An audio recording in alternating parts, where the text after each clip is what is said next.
बिस्मिल्लाहिर्रहमानिर्रहीम। अस्सलाम वालेकुम। आज के लेक्चर में हम बहुत ही इम्पोर्टेंट टॉपिक पढ़ने जा रहे हैं which is known as nested loops. ये प्रोग्रामिंग में बहुत इम्पोर्टेंट टॉपिक है और पर्टिकुलरली लूप के चैप्टर में। अच्छा, नेस्टेड लूप्स का मतलब क्या है? इसका मतलब है loops inside body of other loop.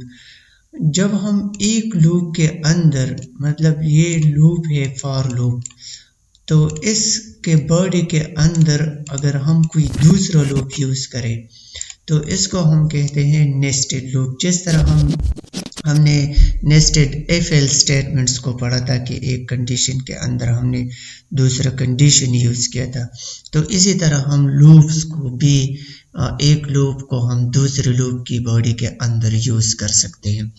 अच्छा, ये मैंने फॉर की सिंटैक्स लिखी है, आप व्हाइल वगैरह भी यूज़ कर सकते हैं।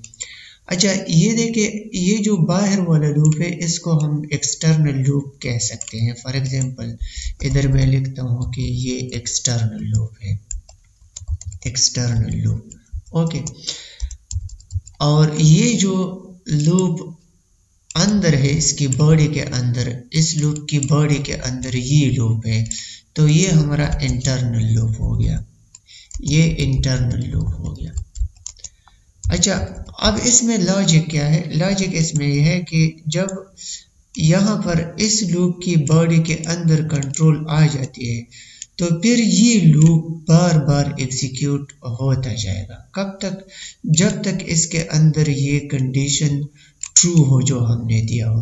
तो जब ये कंप्लीटली एग्जीक्यूट हो जाएगा तो फिर इधर इस एक्सटर्नल लूप में दोबारा कंट्रोल आ जाएगा और यहाँ से इनिशियलाइज हो जाएगी, इनिशियलाइजेशन हो जाएगी, कंडीशन चेक हो जाएगा और फिर दोबारा इंटरनल लूप के अंदर ये कंट्रोल आ जाएगा और फिर ये दोबारा स्टार्ट से एंड तक दोबारा ये बार बार एग्जीक्यूट होता जाएगा। ओके, तो जब ये एक्सटर्नल लूप एक मरतबा एग्जीक्यूट होगा तो ये इंटरनल लूप इसके साथ कंप्लीटली एग्जीक्यूट होगा। मतलब एक्सटर्नल लूप की एक वैल्यू के लिए इंटरनल लूप पूरे का पूरा एग्जीक्यूट हो जाता है। अच्छा, चलो इसको हम प्रोग्रामिंग के जरिए एक्सप्लेन करवाते हैं। इसकी सिंटैक्स हम इधर लिखते हैं वैसे समझाने के लिए कि फॉर एग्जांपल ये फॉर लूप है, मैंने इधर लिख दिया फॉर और इसकी मैंने बॉडी दे दी। ओके, अच्छा, ये मैंने बॉडी दे दी, ये मैं इसलिए इधर लिख रहा हूँ ताकि आपको समझ आ सके ये सिंटैक्स। अच्छा, इधर हम क्या करते हैं, अब यहाँ पर मैं दूसरा लूप लिखता हूँ फॉर और इधर हम इसकी बॉडी देते हैं। तो ये देखिए, ये एक्सटर्नल लूप की बॉडी है और ये इंटरनल लूप की बॉडी है। तो इधर हम जो स्टेटमेंट लिखते हैं ना, इधर स्टेटमेंट, तो यहाँ पर जो स्टेटमेंट हम लिखते हैं तो ये इस लूप की बॉडी के अंदर है, ये जो हमारा इंटरनल लूप है। तो जब यहाँ से यहाँ कंट्रोल आ जाएगा तो ये पूरे का पूरा लूप एग्जीक्यूट होगा और फिर इससे बाहर जब कंट्रोल आ जाएगा तो फिर एक्सटर्नल लूप, इसमें ये कंडीशन वगैरह चेक हो जाएगी और एक्सप्रेशन इवेल्युएट हो जाएगा, कंडीशन चेक हो जाएगा और फिर कंट्रोल इधर आ जाएगा। फिर ये सारे का सारा लूप एग्जीक्यूट हो जाएगा और फिर कंट्रोल बाहर आ जाएगा। अच्छा, इधर देखिए, मैंने यहाँ पे एक प्रोग्राम लिखा है, इससे आपको समझ आ जाएगी। यहाँ पर मैंने दो वेरिएबल्स लिए हैं, इंट आई एंड जे, और फिर हमने क्या किया है, यहाँ पर हमने एक लूप लिया है फॉर और इसके अंदर हमने i is equal to value initialise किया है, i को हमने 1 असाइन किया है और i इज लेस देन और इक्वल टू 3i पे हमने कंडीशन लगाया है कि ये लेस देन हो और इक्वल टू 3 हो और i प्लस प्लस।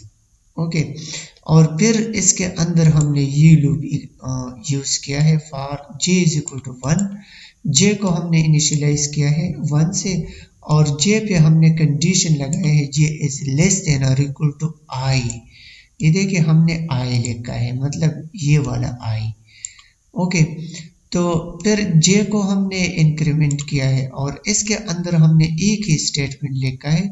इसमें हमने लिखा है सी आउट आई, यहाँ पर हम आई की वैल्यू भी प्रिंट करेंगे और इसके दरमियान कुछ स्पेस देंगे। ये \t ये टेप के लिए हम यूज़ करते हैं कीबोर्ड से। जब हम टेप की प्रेस करते हैं तो इतना स्पेस इधर यहाँ पर आ जाएगा और फिर हम जे की वैल्यू प्रिंट करेंगे और फिर ये लाइन एंड हो जाएगा। ओके, तो फिर ये जो स्टेटमेंट है ये वाला, तो ये इस लूप के अंदर है। ये देखिए एक्सटर्नल लूप के अंदर है और ये जो इंटरनल लूप है तो ये इससे बाहर है, ये वाला स्टेटमेंट।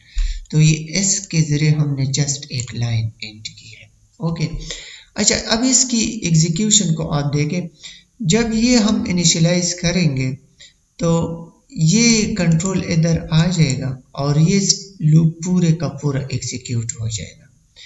किस तरह, चले आउटपुट देख लें।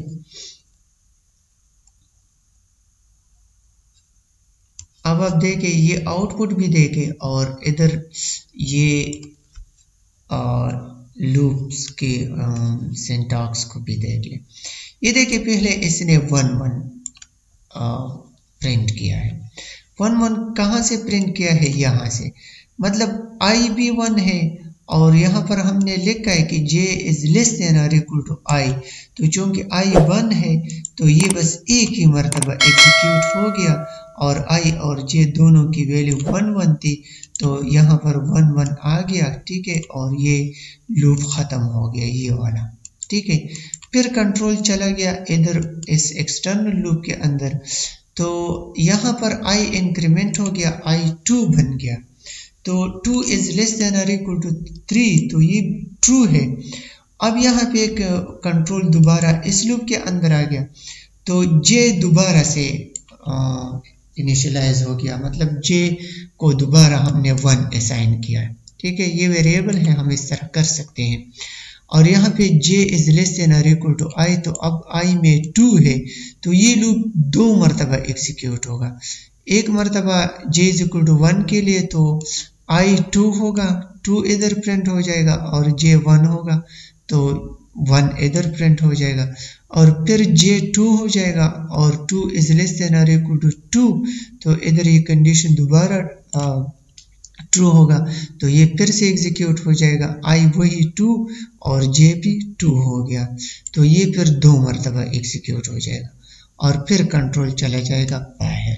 तो ये देखें, यहाँ पर देखें, ये i 2 है ना, तो 2 मरतबा ये i के लिए 2 प्रिंट हुआ है और j के लिए 1 और फिर 2 प्रिंट हुआ है। तो फिर कंट्रोल इधर आ जाएगा और i इंक्रीमेंट हो जाएगा, i बनेगा 3, तो 3 इज लेस देन और इक्वल टू 3, तो यहाँ पर अगेन कंडीशन ट्रू है, तो इधर कंट्रोल आ जाएगा और ये j अगेन इनिशियलाइज हो जाएगा 1 से। तो j 1 है तो इधर j एक मरतबा 1 प्रिंट होगा और फिर ये इंक्रीमेंट हो जाएगा और फिर j 2 प्रिंट होगा और फिर ये इंक्रीमेंट हो जाएगा और j की जगह फिर 3 प्रिंट हो जाएगा और इन तीनों के लिए i की वैल्यू वही 3 रहेगी। ओके, अच्छा, फिर क्या होगा ये देखें, आउटपुट देख लें, ये i 3 है और इसके लिए जो j है तो j 1 और फिर 2 और फिर 3। ओके, तो मतलब 3 के लिए ये पूरा लूप एग्जीक्यूट हो गया, j वाला लूप। ओके, फिर जब j की वैल्यू 4 हो जाएगी तो ये कंडीशन फॉल्स हो जाएगा और फिर जब i की वैल्यू 4 हो जाएगी तो ये कंडीशन फॉल्स हो जाएगा और फिर इन दोनों लूप से बाहर कंट्रोल आ जाएगी। ओके, अच्छा, बाहर हम कोई भी स्टेटमेंट यहाँ पे लिख सकते हैं। सी आउट, इधर मैं कोई स्टेटमेंट लिखता हूँ, out of nested loops, nested loop और या नेस्टेड लूप्स बॉडी, ये नेस्टेड लूप से बाहर वाला स्टेटमेंट है।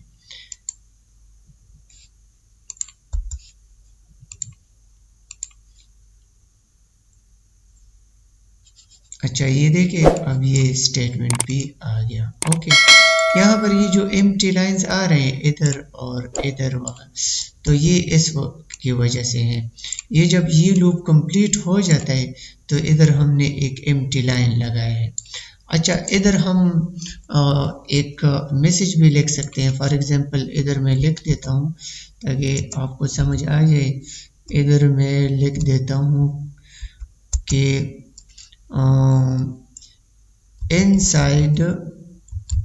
inside external loop और outside internal loop, outside internal loop। Okay,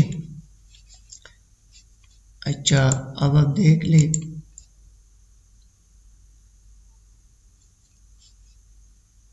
इधर ये ऑपरेटर मिसिंग है, तो चलो बिल्ड एंड रन।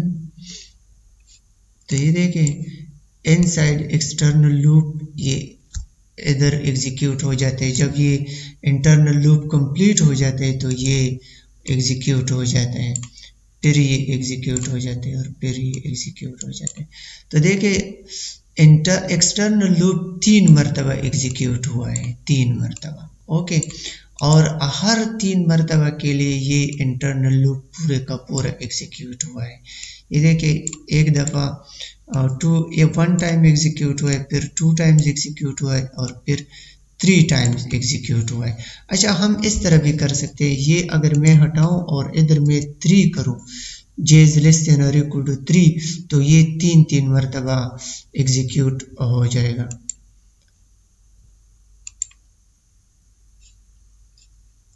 ये देखिए अब ये हर बार 3 मरतबा एग्जीक्यूट हुआ है। ये देखिए I1 है और 1 के लिए ये पूरे का पूरा एग्जीक्यूट हुआ है, फिर I2 है और 2 के लिए ये फिर पूरा एग्जीक्यूट हुआ है, और फिर I3 हो गया और फिर अगेन ये स्टार्ट से एंड तक पूरे का पूरा एग्जीक्यूट हुआ है। अच्छा, हम इस तरह भी कर सकते हैं, अगर मैं j को थोड़ा सा 5 करूँ, बढ़ा दूँ, तो चलो फिर आप देखें, ये देखिए अब ये इंटरनल लूप 5 टाइम्स एग्जीक्यूट हो रहा है। एक्सटर्नल लूप की 1 टाइम एग्जीक्यूशन के साथ ये इंटरनली 5 टाइम्स एग्जीक्यूट हो रहा है, फिर ये 1 मरतबा और फिर ये पूरा और फिर ये पूरा यूं। ओके, अच्छा इधर आप यूं लिख सकते हैं कि फॉर एग्जांपल यहाँ पे हम यूँ लिख सकते हैं कि इंटरनल लूप कंप्लीटेड, ये कंप्लीट एग्जीक्यूट हो गया। ओके, लेट्स से ये देखिए यहाँ पर आपको मैसेज मिल गया कि ये लूप कंप्लीट हो गया, तो फिर से स्टार्ट हो गया यहाँ पे, और फिर ये कंप्लीट हो गया और फिर से स्टार्ट हो गया और फिर ये कंप्लीट हो गया। तो 3 टाइम्स ये बाहर वाला लूप और 5 टाइम्स ये अंदर वाला लूप एग्जीक्यूट हो गया। अच्छा, इसको हम यूज़ कहाँ पे करते हैं? ये हम एरेज और फंक्शंस वगैरह जो हम आगे पढ़ेंगे, तो एरेज और फंक्शंस तो बहुत कम है डीटी के कोर्स में, लेकिन बाकी जो कोर्सेज है इसके लिए हम पढ़ेंगे इंशाल्लाह, तो इसमें आपको समझ आ जाएगी। जब हम एरेज यूज़ करते हैं, आपने कम से कम मैथमेटिक्स तो पढ़ा है, तो जो मैट्रिसेस हम यूज़ करते हैं मैट्रिसेस, तो उसमें रोज़ और कॉलम्स होते हैं, तो ये 2 डायमेंशनल एरेज होते हैं कंप्यूटर साइंस के टर्मिनोलॉजीज में। तो इसको हम प्रोसेस करने के लिए फिर हम इस तरह के नेस्टेड लूप्स यूज़ करते हैं। अच्छा, इसको आप चेंज कर सकते हैं और इसमें आप इस तरह वैल्यूज़ को चेंज किया करें और यहाँ पे आप आउटपुट देखा करें, आपको डिफरेंट किस्म के आउटपुट्स मिलेंगे। चलो मैं इसको चेंज करता हूँ और इधर मैं क्या करता हूँ, यहाँ पर लेट्स से वही आई लिख देता हूँ और इधर हम क्या करते हैं, जस्ट कोई कैरेक्टर प्रिंट करते हैं। जस्ट एक कैरेक्टर। फॉर एग्जांपल मैं प्रिंट करता हूँ कोई स्पेशल कैरेक्टर स्टार। अच्छा चलो इसको रन करते हैं। ये देखिए ये स्टार इस तरह प्रिंटेड नज़र आ रहा है आपको। लेकिन यहाँ पर अगर ये एंड एल में हटाऊं और यहाँ पर जस्ट कुछ स्पेस दे दूं यूं, तो फिर आप देख लें तो ये देखिए अब ये इस तरह आ रहा है। अक्सर पेपर्स में इस तरह आता है कि आपको आउटपुट दिया जाता है यूं और आपसे पूछा जाता है कि इस मकसद के लिए प्रोग्राम लिख के ताकि इस तरह की आउटपुट आ जाए। तो चलो मैं इसको थोड़ा सा इंक्रीज करता हूँ और फिर देखें, ये देखें ये आउटपुट आपको यू मिल जाता है, ट्रायंगल की शक्ल में ये स्टार्स आपको नज़र आ रहे हैं। इस स्पेस को थोड़ा सा कम करें और इस वैल्यू को थोड़ा सा बढ़ाएं और फिर देखें आउटपुट। ये देखिए अब एक मरतबा आपने अगर इसके कंसेप्ट को समझ लिया तो फिर आप किसी भी तरह की प्रोग्रामिंग कर सकते हैं। इस तरह के क्वेश्चन मैंने पेपर्स में देखे हैं और अक्सर एक्सरसाइजेज में भी होते हैं, या यूं होते हैं कि ये ट्रायंगल की शक्ल में इतने स्टार्स प्रिंट करे, या कोई भी कैरेक्टर आपको दिया जाता है, कोई भी कैरेक्टर आप इस तरह प्रिंट कर सकते हैं, या आपको स्ट्रिंग्स दिए जाते हैं, स्ट्रिंग्स को भी आप इस तरह कर सकते हैं। तो या तो आपको इस तरह आउटपुट दिया जाता है कि इसके लिए प्रोग्राम लिखे, या आपको इस तरह का प्रोग्राम दिया जाता है और आपसे पूछा जाता है कि इसकी आउटपुट लिखे। तो आउटपुट आप इसको इस प्रोग्राम को सामने रख के और पेपर पेन पे इसको एग्जीक्यूट करें, इसकी वैल्यू को चेंज करें और पेपर पेन पे इसको एग्जीक्यूट करें और इस तरह की आउटपुट पेपर पे लिख दे कि ये किस तरह आ जाता है और फिर एग्जीक्यूट करें प्रोग्राम को। तो जब तक आप कंप्यूटर और पेपर्स दोनों पे प्रैक्टिस करें तो तब आप इसके पेपर को अटेम्प्ट कर सकेंगे, जो क्वेश्चंस आते हैं टेस्ट और पेपर्स में, एग्जाम्स वगैरह में।